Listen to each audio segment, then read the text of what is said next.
A320 potable water system. Draining without electrical power. Open the potable water service panel. No indication will be shown on the gauge. Remove the cap of the potable water fill and drain port. Turn the fill and drain control handle to the drain position and pull it out.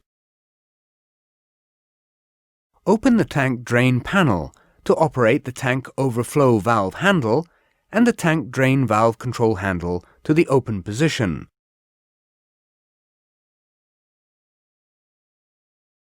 Open the forward drain panel and operate the drain valve control handle to the open position. Water will flow from all three ports, but the main quantity will come from the tank drain port. The water should be collected in a container.